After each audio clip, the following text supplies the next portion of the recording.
I'm Sir Flowbojan Thunderhammer. And I'm Teflon Frosthammer. And I'm Cabbage Tidehammer. And this is WAK. If Amtgard knighthood means anything, you can't knife a motherfucker and keep it.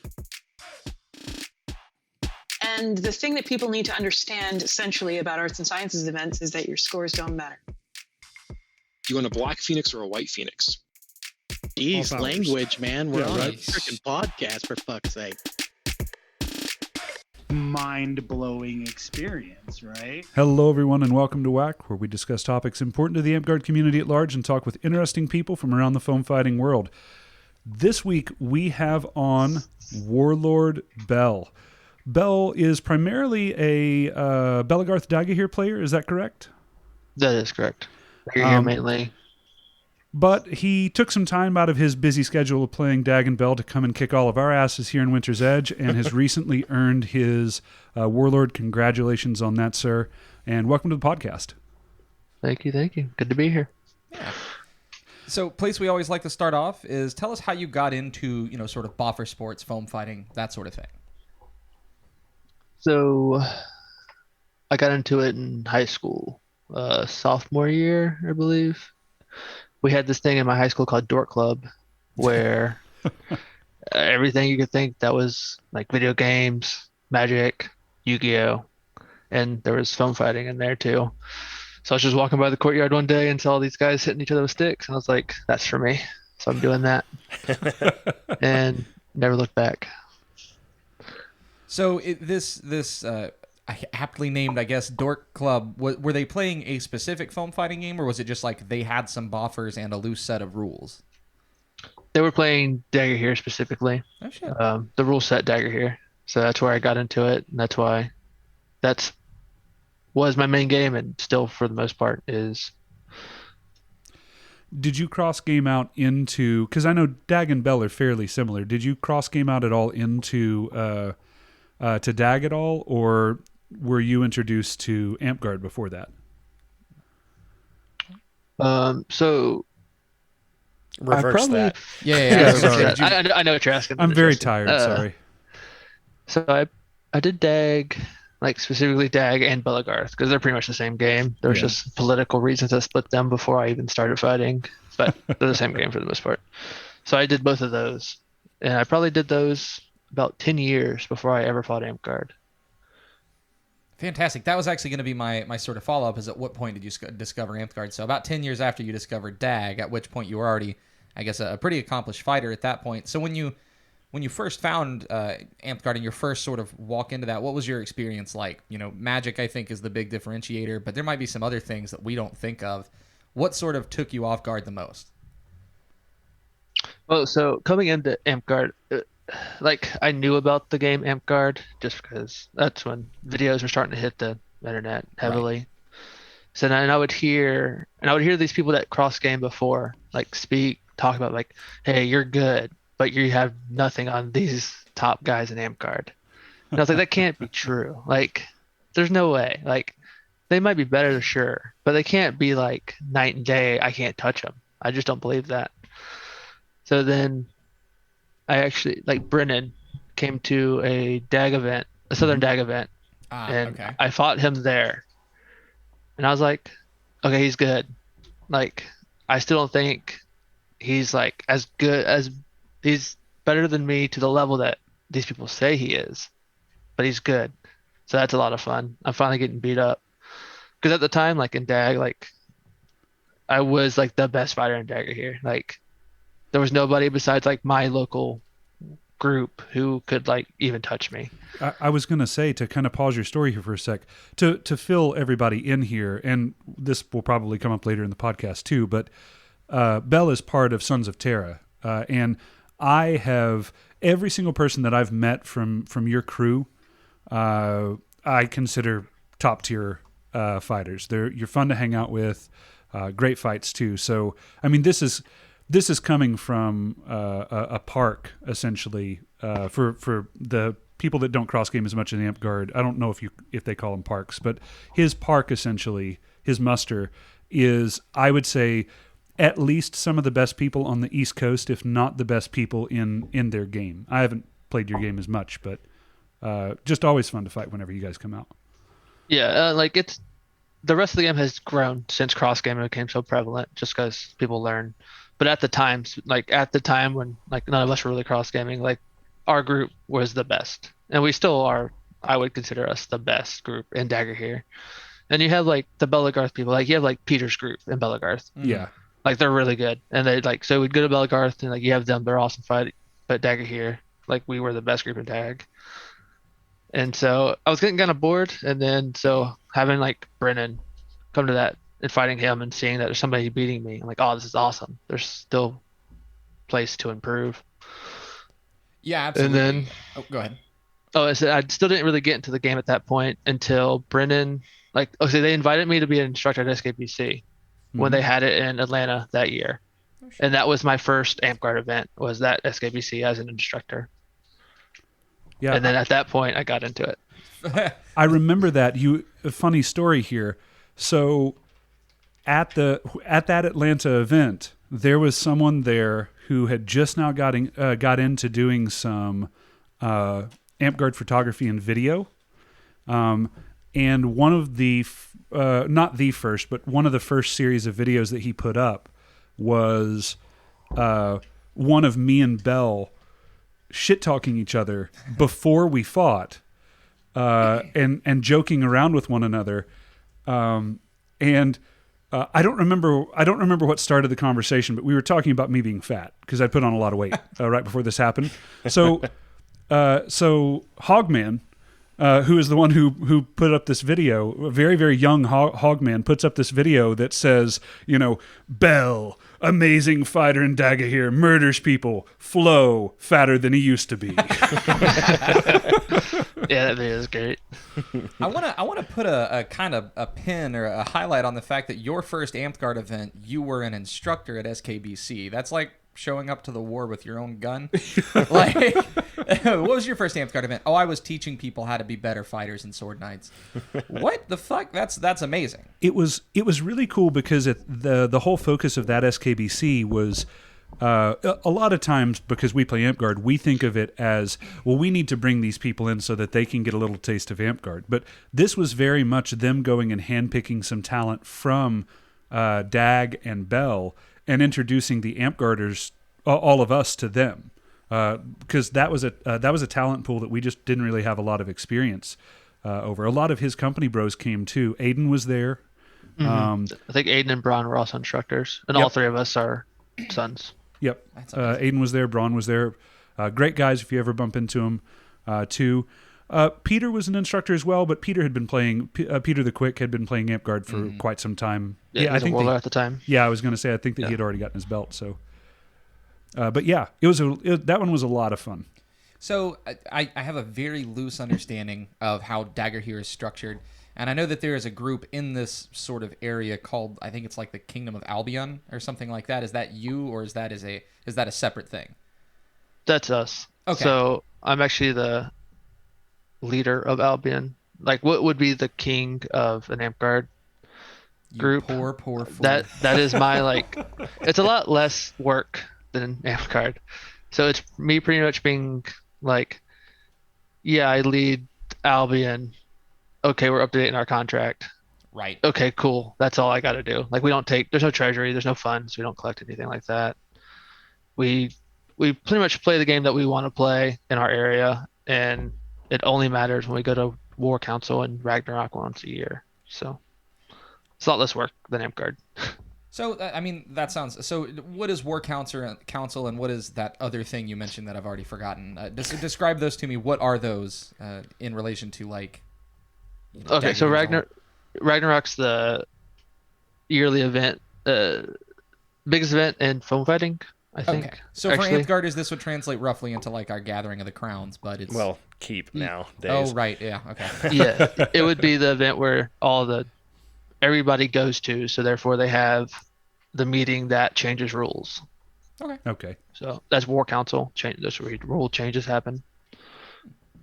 How does War Council work? Well, I mean, what kind of rule changes do you get past? Again, not understanding the game, Dagorhir seems like a pretty fixed set of rules. So what changes? So I'm trying to think. There's always people trying to. So in Dagorhir, metal gauntlets and elbows. Oh, shit. Like, so metal gauntlets and metal elbows are illegal. You can't wear them.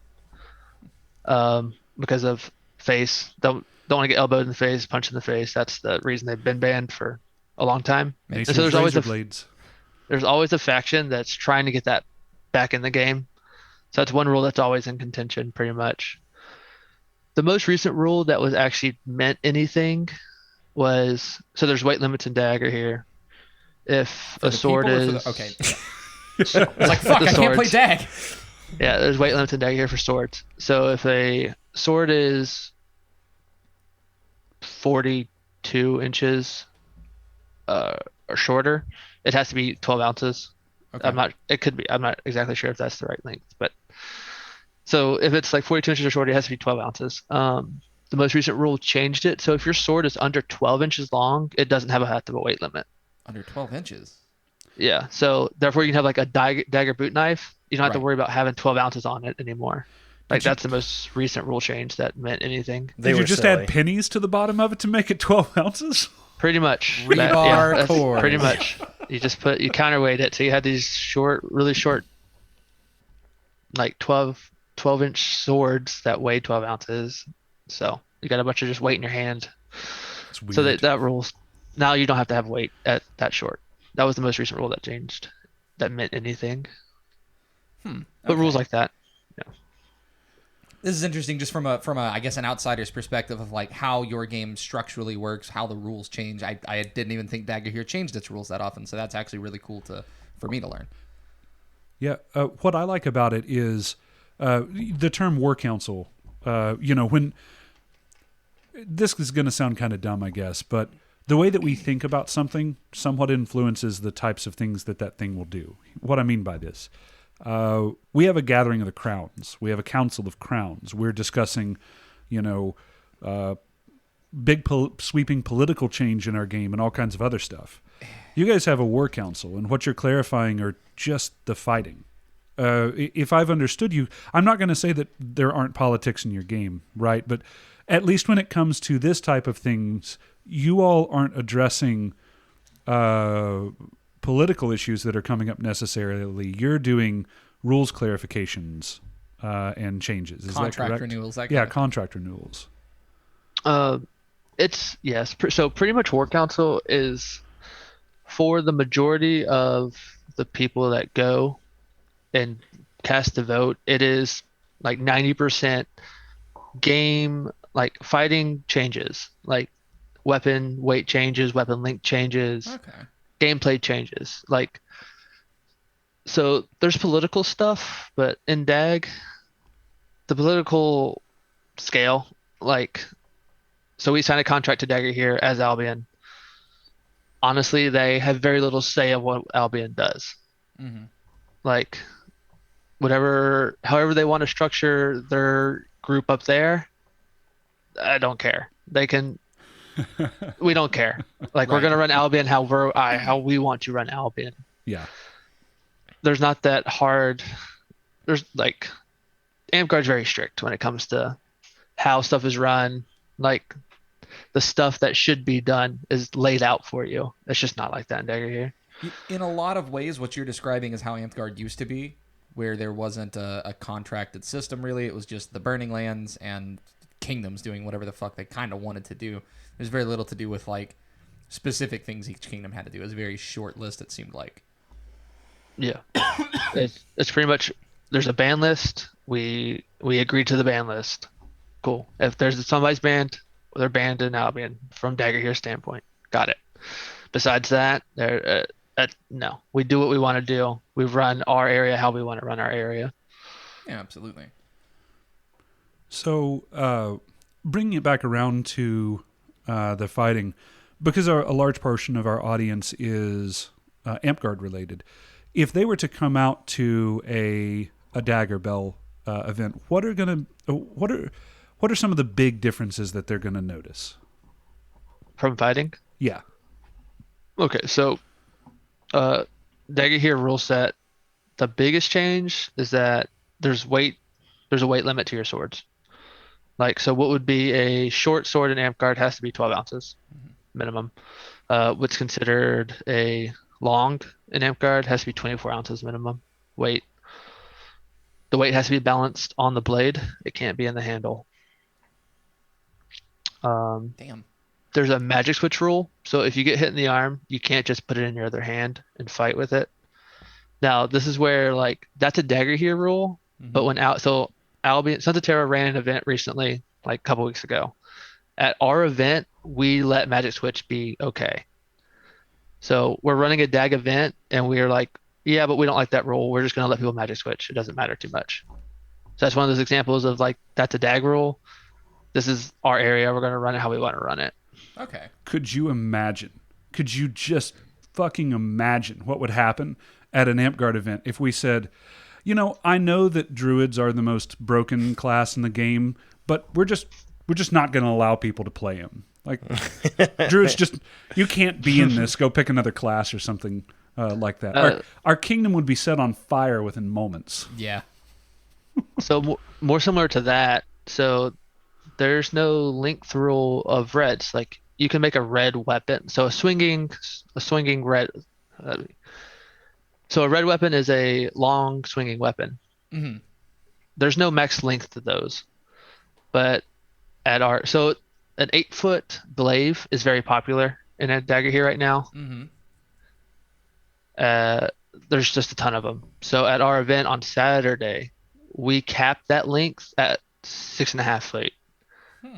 So that's more similar to Druid. How you're like, you can't play Druid today? It's like, well, you can't use a red longer than 6.5 feet today. So we did that for our Saturday of the event that we ran. Some people gripe, but overall, it changes up stuff. I was going to say, I'm curious what the reason for changing that is. Is it just to, like, facilitate a more quick style of play, or is there some other safety reason? Why would you change that? So a red weapon can break a shield in 2 hits in Dagorhir. Mm-hmm. Just swinging red. With how light you can make an 8-foot glaive nowadays, you can get 2 shots in very quickly. And it also, they're light enough to where they make 8-foot spears kind of irrelevant. Because you can just use an 8-foot glaive that's as light as a spear, but now it can also swing. So we capped the length of those to 6.5. It makes spears have a purpose again. And it makes it to where boarders can actually get in range to have a fight. That's not just them staring at 8-foot glaives and being like, well, this is fun. Yeah, they just get picked apart from a range they can't ever retaliate.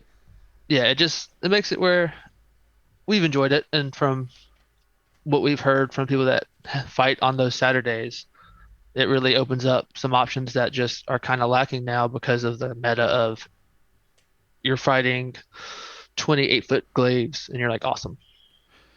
Yeah, so one of the weird things that I had talked with, I think, Telfair about, prior to, like, shield foam and stuff, all the shields had, like, a wood core back, right, with Dag and Bel and stuff, and it had heft to the shield, and part of their rules is that when you swing red, it has to be a sufficient force to consider a breaking shot, and it's up to the shield user, I believe, to consider whether or not that red shot was a breaking enough shot to their board. And so people kind of judged it on if it moved the board on the wood core shields, and it was probably good enough. But with the shield foam, it's so much lighter, any kind of red of any kind of thing of a shot basically is going to move that board a little bit. Yeah. So I'm kind of curious how judgment of red to board shots have become in the more modern era. Because I was like on the switch when I played Dag and Bel, I was on the switch where they were starting to use shield foam. So that same switch, like think of a band shot pole. Do you know what I mean when I say band shot pole? I do, yeah. I have absolutely. 2 in my closet right now. Okay, so think of a band shot pole. Think of an 8-foot glaive that has to be 24 ounces minimum. But those you put a bunch of foam on the tip of that, you put enough shaft padding to make it legal for hitting. They're heavy, they're slow. Mm-hmm.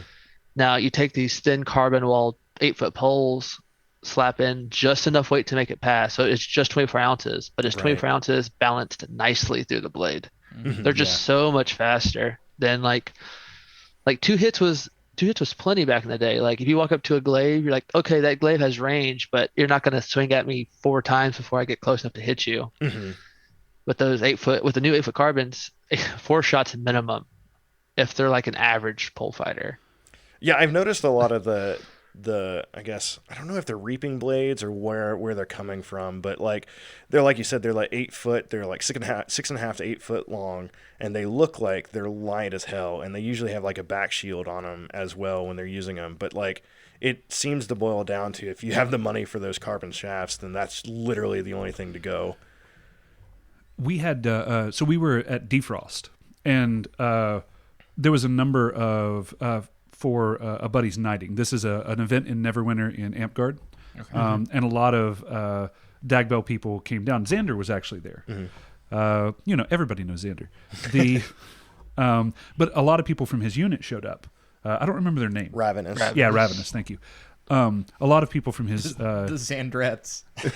God, no. And so I was watching them spar a little bit, and it was the same thing that you were saying, Bel. Like there was a number of them that were fighting with. I couldn't tell distance from where I was sitting. I had torn some muscle, so I wasn't able to fight. But I watched them for a while, and it was. I have always thought that Dag and Bel had a much more diverse and healthy two-handed fighting community than Amtgard ever has. Yeah, watching the red weapon fights that Hogman is still putting up on TikTok and shit looks so much fucking fun. We don't have it. I can't tell you why we don't have it. I wish I had the excuse to buy the big Gorg Tech fucking two-hander because I want one just to have it. I mean, you can put it in your closet with the rest of your band shop. Yeah, poles. right. Like but no, I have always loved watching your single red tournaments. They're fun. If anyone hasn't seen them, go to YouTube right now and look up some of the single red tournaments in Dagger Bel. It is so much fun to watch. The skill cap there is amazing between someone that I would consider, say, a mid-tier fighter and one of their top-tier fighters fighting in that category. It is so much fun to watch. Just like dead ass. I didn't know you could throw the spin shots you guys are throwing with the big two-handers. Yeah. They're amazing. So talking about it, to get back on a topic here, sorry I tangent a lot. They were doing a double tap where it was a body weight movement here where the first one would be an arm movement to get the first tap, and the second one was a rotation of the body, and it happened that fast. Boom, boom. And that was a shield. They weren't taking the shield, but they would call it, because this was just a practice, right? They would call it and say shield, letting the other person know, hey, my shield's broken. And I just thought that had become part of the game, right? As our rulebook has changed, we've had different weapon combinations that were more or less meta over the Amtgard years. And I said, oh, these guys are practicing up for a tournament or something, and this happens to be the meta right now. But it makes a lot more sense now that you've said that it kind of destroyed polearms in your game. Yeah, it's just the tech. Like the rule hadn't changed; it's just the tech changed, and the tech made it where that combo weapon, like that combo of weapon / either buckler on the side of the arm or back shield, it's just very potent. It's very strong. And those, like all the videos that Hogman, you're talking about the videos he's posting right now, those were from our event. Oh, nice. That the Suns ran. Was it Orc Wars or Orc Wars? Yeah. I was gonna say if you guys follow Come Try LARP or Hogman on TikTok, you'll actually see Bel in quite a few of the videos that he's put up recently. He's the guy with the kind of longer hair, ponytail, I believe. Represent. But yeah, he's in quite a few of those. There's one where you catch an arrow block, just not even looking at it, just kind of like shield, keep walking. It's pretty good. Nice. But we've kind of gone over some of the political stuff in the game and your big event. We talked a little bit about some of your company guys. Tell me a little bit more about this event you just now ran and about the Sons of Terra in general. Sons of Terra in an Amtgard equivalency would be something like our fighting company, correct? Fighting company. Units. Yes. So fighting company. So Albion is a realm, what would be considered a kingdom, either realm or chapter, depending on where you're at. They call it. it's one of the two, and that would be considered a kingdom in Amtgard.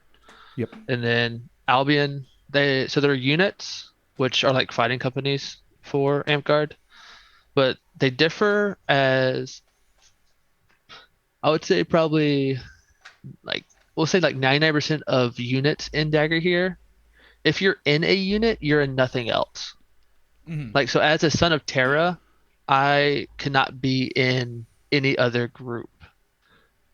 Like, I can't be affiliated with like I can't join a fighting company in Amtgard because I am a son of Terra. Okay. And we consider ourselves a cross gaming unit. And so I can't wear colors of other units. So that's why I always wear Sons of Terra stuff. Like, we have our green, white are our main colors, and then I have our reds that are our off days pretty much.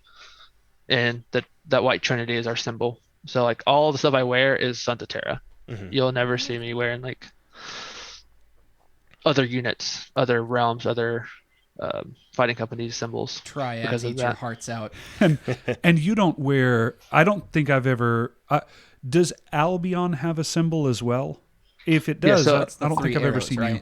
It's the 3 arrows. Yeah. I have a belt flag. I have an Albion. Godric has one as well. He has it on his, I think, tunic. Oh, cool. Yeah, it's the 3 crosshairs. Like, you have 1 straight and then 2 that are. Yeah. But it wouldn't be like in Amtgard.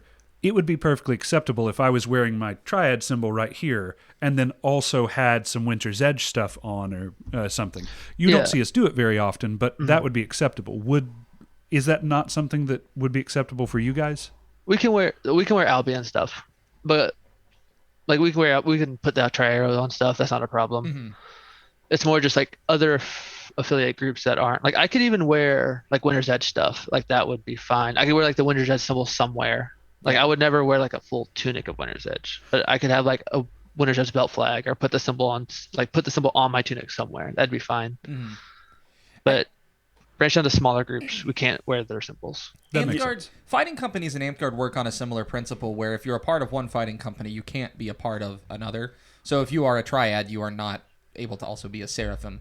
But I think if you left, like if you went out of Amtgard, you could be in a DAG unit or something like that. Each fighting company is different as far as that goes. The big difference that Bel's catching on is that we have households and stuff like that too. We do, yeah. Which you can be a member of as many as you want. Don't really. I've heard of some that are kind of that way, but it's pretty rare, it seems like.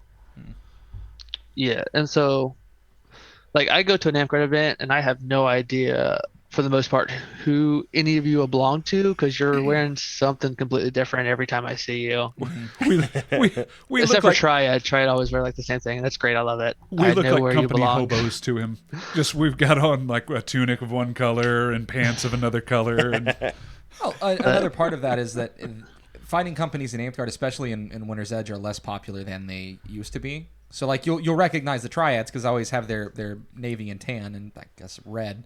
But like the rest of us probably aren't a part of a fighting company, or we don't show out in colors that like you'd recognize in any kind of volume. You might, maybe the Seraphim, they have their green and gray and celery.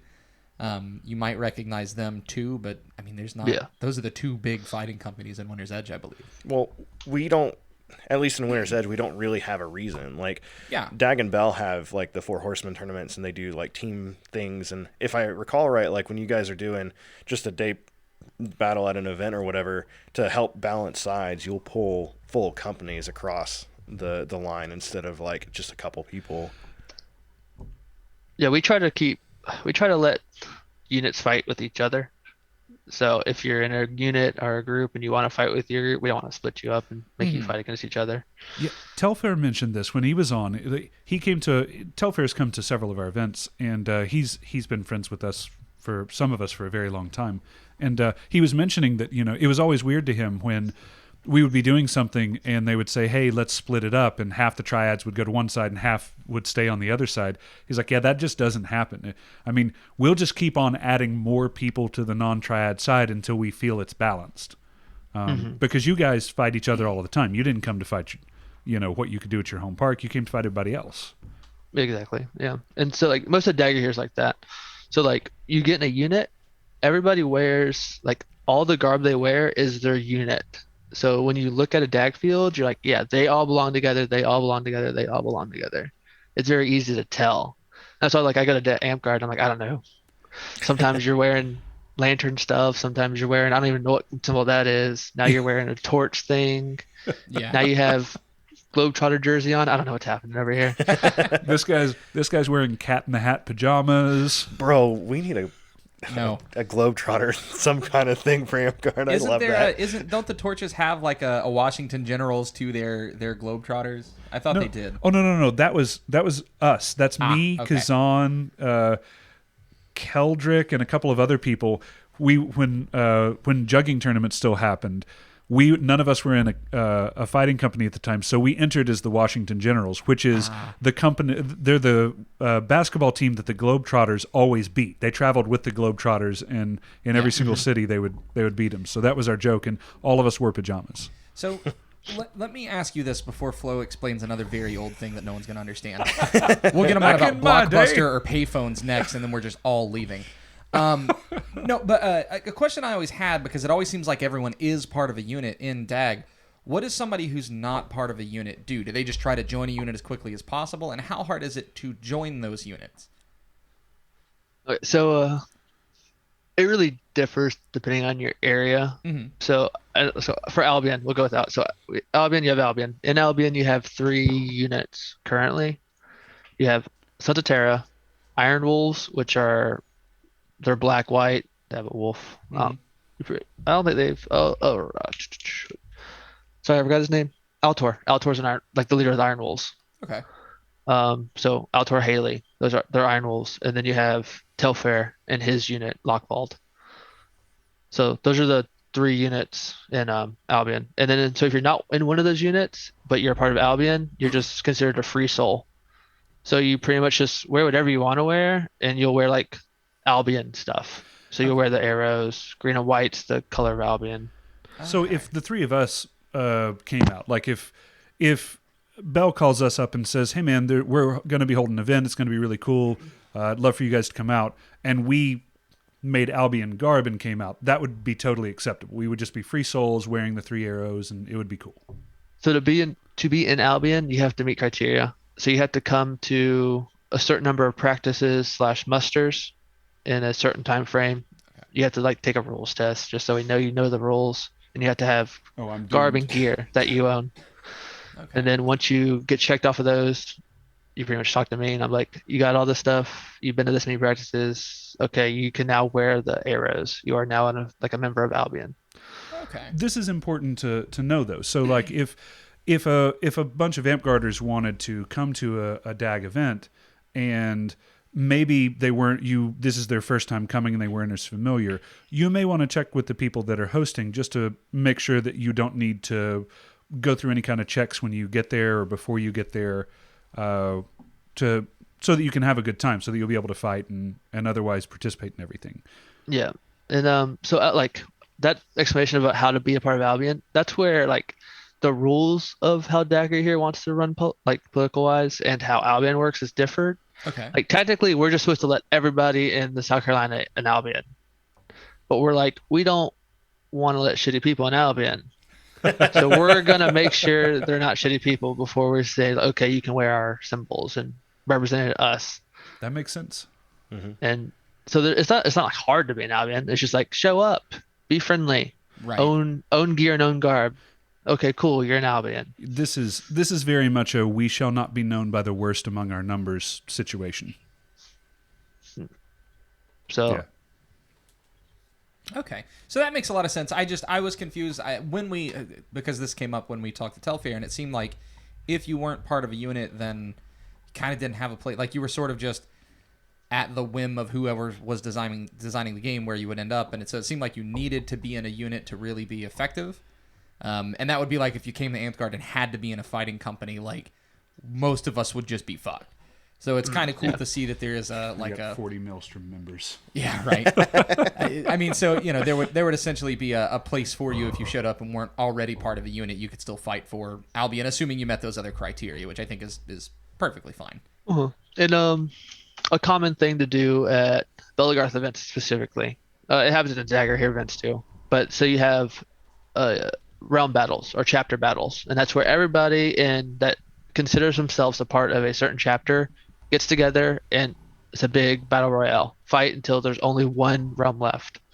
Shit. And then they'll do that, and then they're like, okay, now unit battles. So all those what were realms split up into your identified units, and battle royale, last unit alive wins. So like those are very common, and they use those to kind of balance the field for the bigger fights, because they'll get everybody out, get everybody on the field, be like, oh, we have all these realms out today, this many in this realm, this many in this realm, and then they'll take those fights, have fun, and then separate those into two teams to make it a fairish battle for like the rest of the day. You're giving away how Jeff has the secret techniques Jeff has used to balance for our battle games. So this brings up a good question though. You're talking about these being fairly normal things. So the three of us come to an event. What's a normal event going to look like? For Amtgard, that's a little bit of warm up and ditching, and then a couple battle games, maybe some class battles, non-class battles, and then everybody eats, sits around the campfire, and heads home. What's it going to look like at a Dag Bel event? Okay. Well, from a Dag event, so weapons check. You have weapons check every day morning. Those will open around 9:30. Oh, go to about 11. Just show up, do weapons check, get your passing stickers for the day. Then pickup fight start around 11. There's normally those battles like that. We're just getting people on the field, making the sound of battle, so people wake up and get out there. And then around 12, they'll start splitting those up into even teams, so you can have your field battles for the day. For Dagorhir, it's pretty much always touch and go reses of some sort with some objective on the board. So for those who like to do objectives, there you go. There's your objective. For those of us who just want to fight, don't really care about what's happening, we just show up on the field and be like, point me in a direction. Okay, cool. And then you just fight until those are over. There's probably about 3 of those in a day normally.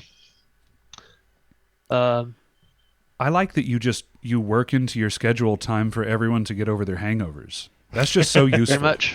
Yeah, you have to, or you won't have anybody fighting. Yep. We can't start this 9:00 battle like some of those Amtgard events. They look crazy. 8 a.m. tournaments. I have never been part of a 9:00 battle. I just want that known. Not waking up that early. Crazy. So you do that, and then fighting will stop around 4:35ish. And it always, you'll have your battles throughout the day, and then you'll just end the day with touch and go res. You this team res there, this team res there, and that fight happens until people leave. It'll normally go till dark. Like at Orc Wars, we started it, and the last person left when you literally couldn't see the sword anymore. Damn. And then we went to at where we host the event, Eastwind Castle. Mm-hmm. There's a pit that's lit up, so that's where we do tournaments in. So then, after it got dark, we host tournaments. At Dagorhir events, there's no feast or anything at Dagorhir events anymore. Mm-hmm. There's not a thing. So we don't have to worry about making feast or anything like that. So we just plan the fighting, make sure the weapons are legal, and then host tournaments. Is there any type of communal dining with your unit? Do you guys do a barbecue or something, or is it just we're done, everybody meet at the Golden Corral, fuck it, let's get out of here? Depends on the unit. Some units cook and camp.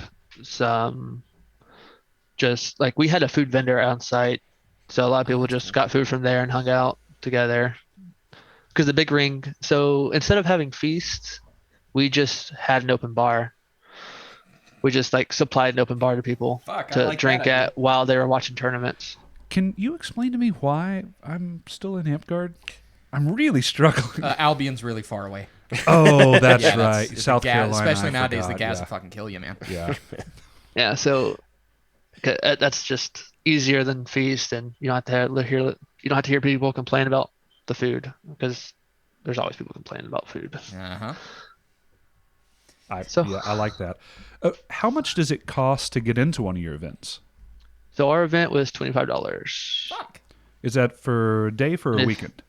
For the weekend. And if you pre-reg, it was $20. Yeah, Okay. They cut all of the cost of the extra junk of food and things like that. So it's just meat site, that's it. They don't have yearly dues, I don't think, and things like that. So there's no dues in DAG. Yeah, it's stripped down as far as a a cost basis thing. I mean, I would almost be okay if Amtgard events didn't include a feast, but all of our event sites are so far away from food that like. Theirs are too. They're running the same event sites, man. Yeah, that's fucking true. I was gonna say it's. I have liked this is off topic, sorry, but I've liked what some other people have said, where you do the structure where your Warlord Bel is going to be doing a feast, not part of the event, just is going to be providing food. So you buy that food ticket separately. It is $5 per person, and if you did not hand money to Warlord Bel, then you do not eat out of that. You can eat. You bring your own food. You can do whatever else you want, but his food is $5 per person ahead of time. Period. That's not a bad idea. Yeah, that's not bad because it lets people who aren't going to eat the feast not have to spend money on it. Yeah. Yep. Yeah. I mean, one of the nicest events, or I say nicest event sites, one of the nicest events we ever went to had a Subway that was like right off the site, but it ran out of fucking bread. Oh God! No. So this is the exact same one that you came down for. This is the same thing? Yeah. This was the 2018. Yeah, 2018.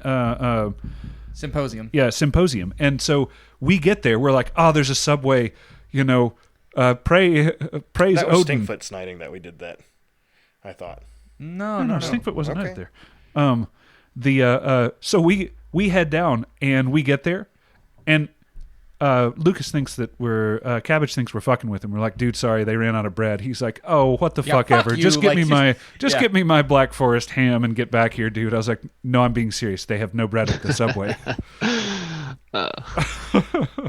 No, they sold too much. Yeah, in general, I would be fine if Amtgard events didn't include a feast, though. Like, if I knew ahead of time, I could just pack a duffel bag full of Lunchables and make it through the weekend. Well, I feel like that at the DAG events and Bell events that I've been to, there's more vendors in general because part of their stuff is also food. It encourages more vendors. If I go and I know that there's going to be no feast, and I like DAG, I want to be around the community. Telfair talked at length about how the nightlife in DAG is 1,000 times better than it is at Amtgard, then I could definitely see me making food. Like I have a good friend I've been friends with for 20 years, likes our game, doesn't want to come out and play. His knees are blown. He was in the service for quite some time, and they're blown to a point where he can't do the physical activity. But if he had the chance to come and cook, you better believe he'd be there every single event. Yeah. Or just... No, I mean, there's a guy that does a lot of DAG events. And his thing is he just shows up and does 3 meals a day. He takes like registration before events. He's like, hey, I'm going to be at this event. Let me know if you want to be on my list. And he does breakfast, lunch, dinner for the amazing. whole event. And that's all he does. He just hangs out with the people, cooks the food, and then parties at night. That's all he does. I like that as a concept. I mean, we could do that in Amtgard now if we wanted to.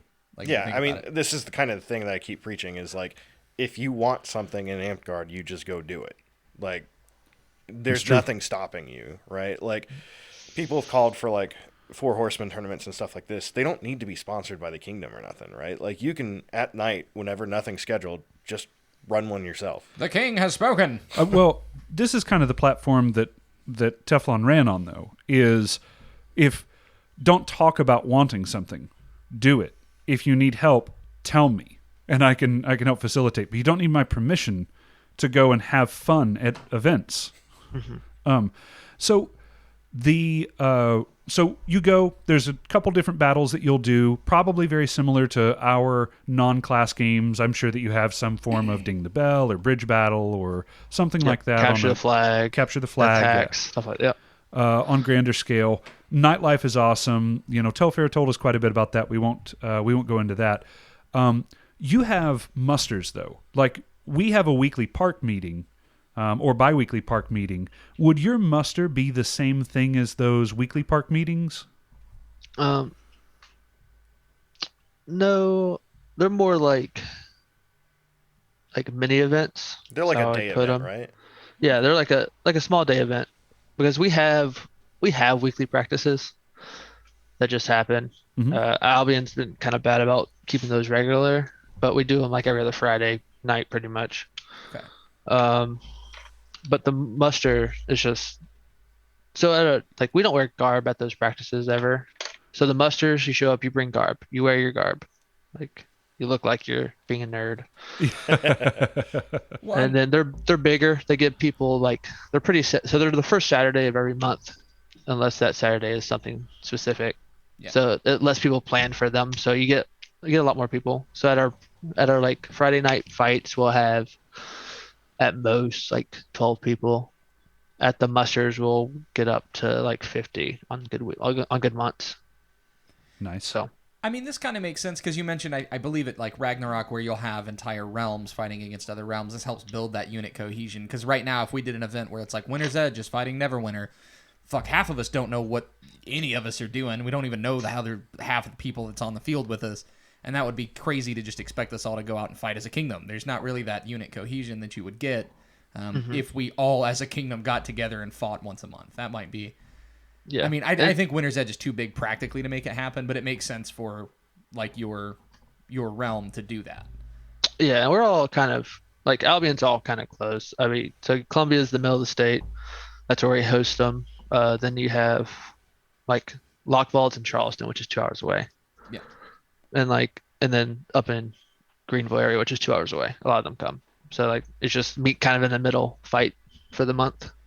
And that's where like those musters are really where like Telfair was talking about. If you're not in a unit, you kind of feel it because the units fight together and like they have their little meetings. And if you're not a part of any of the units, when like everybody's kind of having their little meeting, you're just kind of like sitting there by yourself, you know?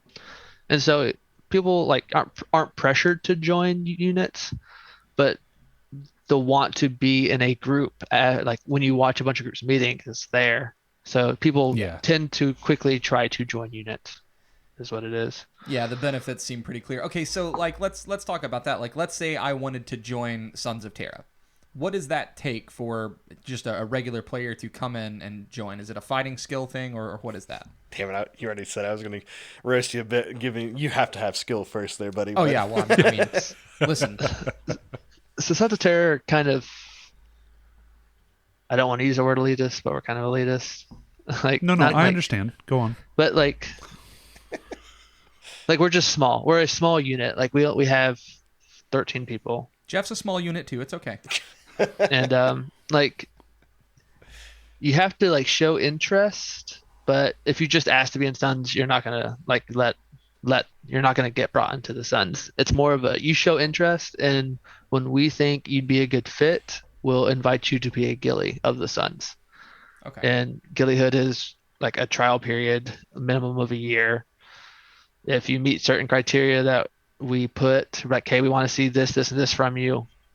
If you meet that it could take longer than a year, but as soon as you meet it, then you'll go through a trial or a test, and then you become a full member of the Sons. And that's where you'll get your animal. Because each Son has their personal animal. Oh, shit. I had no idea. Yeah, it's pretty cool. Wait, okay. Like, I'm a ram. Okay. I have the ram. That's why I have all the ram horns and stuff on my your stuff. garb, yeah. I had no idea that's what that was for. That's awesome. So each Son is an animal. We each have our personal animal. So I'm a ram. Aiden's a lion. Cavell, the other guy who travels with me a lot, he's a griffin. Shit. And so we each have our animals. And you don't get that until you're a full Son. Okay. I like that as a concept, though. So I've heard a lot about trials in Dagorhir, and they're not one specific thing. Each unit or each group might have a trial of their own. What's the Sons of Terra trial look like? Private. Oh, it's probably secret, man. Okay. Fair enough. Need to know basis. Fuck, I just thought it'd be cool. I don't know. But I know some trials are like fight this many people and win or something like that. Drink an entire horn of beer. I've seen that one. Oh, I'd fuck that trial up. There are a bunch of like. So when it comes to being a Son, it's like we've always done. Like a lot of units do their trials as like spectators. Like, hey, he's joining. Like Sons have always been like, this trial is to show the other members of the Sons that you want to be a Son. Mm-hmm. We don't let people watch them. They're not for a spectator. They're for the unit. Butt tattoo. Got it. How is John doing? Great. I mean, no, that's so. It's not all too unfamiliar to what like a fighting company in Amtgard would do if you wanted to join. Like, you know, if somebody wanted to be a triangle man over here, then you would have to, you know, you have to show the skill. It's sort of a don't call us, we'll call you kind of thing. But that sort of brings me to my next question of like, is there headhunting between those units, or is it like once you've signed up to a unit, you're just kind of stuck there? No, you can. Sons have taken. Okay. Sons have killed some units by taking the key members of other units. That's Like what I wasn't originally a son. I was a. My unit was called the War Bulls. We were black, yellow bull symbol. Okay. I left the War Bulls to join the Sons, and then the War Bulls died after that. Ah, shit. Okay.